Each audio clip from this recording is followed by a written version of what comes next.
Imagine being a teenager, hearing voices no one else hears, voices that tell you to defy kings, lead armies, and change the fate of a nation. You're not a queen, not a soldier, not even 20 years old, yet the world will either worship you or burn you alive. The year is 1429. France is bleeding. The 100 Years' War has dragged on for decades, towns reduced to ash, hope reduced to whispers. And in a small village called Domremy, a peasant girl named Jeanne begins to hear something that will change history forever. Not the kind of hearing voices you imagine in madness, but a calm, relentless call. She says it comes from saints, from heaven itself. And here's the first unsettling truth. In her world, visions weren't instantly dismissed as delusion. They could be divine or dangerous. And for Joan, they became a mission so clear that no amount of logic or fear could shake it. At 17, she convinces hardened military commanders that God has sent her to save France. Imagine that. A teenage girl walking into a war council of battle-worn men, and they listen. How? Not just courage, not just faith. Joan radiated a kind of conviction that psychologically is almost impossible to fake. It's what modern behavioral science calls absolute belief contagion. When one person's certainty rewires the doubts of everyone around them. And the risk? It cuts both ways.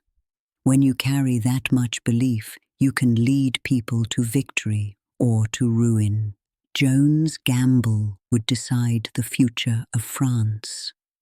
From the fragments of her own words, we know she was direct, brutally honest, and almost unnervingly calm in the face of death.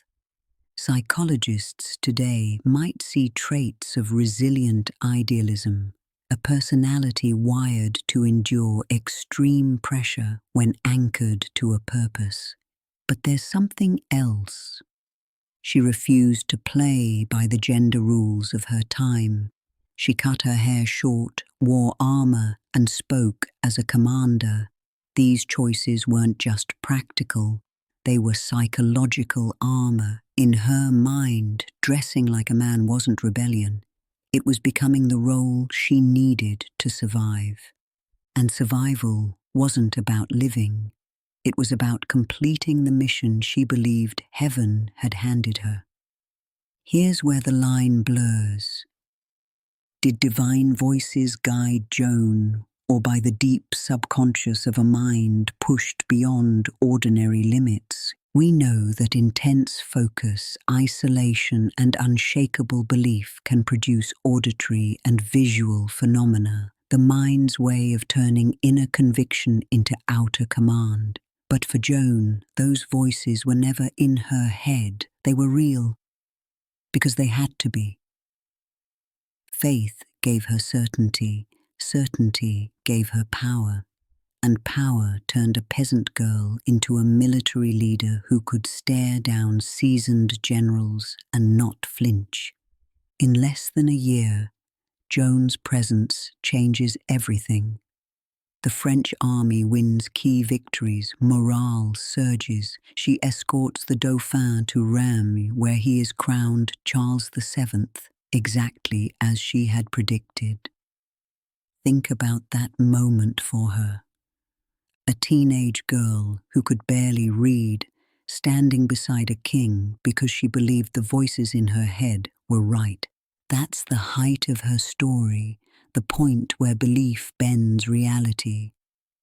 But every peak has a shadow. Joan was captured in 1430, not in a blaze of glory, but through political betrayal, the kind that no vision warns you about. And here comes the psychological cruelty, the same unwavering faith that led her to victory, now becomes her prison. Her English captors and the church don't just want to defeat her, they want to break her mind. They interrogate her for months, trying to twist her words into heresy. She resists, not with rage, not with despair, but with the same clear, unshakable tone she used to command armies, even on trial for her life. In May 1431, they condemned her to death. She is 19.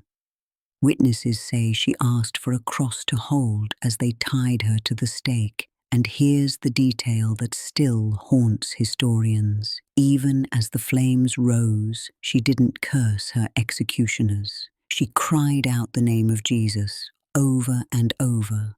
Psychologically, this is where most humans break, where fear overrides purpose. But Joan's mind was so fused with her mission that dying for it wasn't defeat, it was completion. Joan of Arc wasn't just a saint, a warrior, or a martyr. She was a rare combination of traits: extreme conviction that inspired loyalty, psychological resilience under unbearable pressure. Identity fluidity allowed her to navigate a world designed to exclude her. Whether you see her voices as divine or as the mind's deepest creation, they made her unstoppable, and that's what terrified her enemies. You can kill a soldier. You can't kill an idea that's burned into someone's identity. 6 centuries later, Joan's story still resonates, especially with women who feel underestimated, unheard, or boxed in by roles they never chose. Because here's the truth: Joan didn't wait for permission to lead. She didn't ask if she was qualified. She decided she was, and then she acted as if the world had already agreed. That mindset changes everything. It's dangerous. It's magnetic.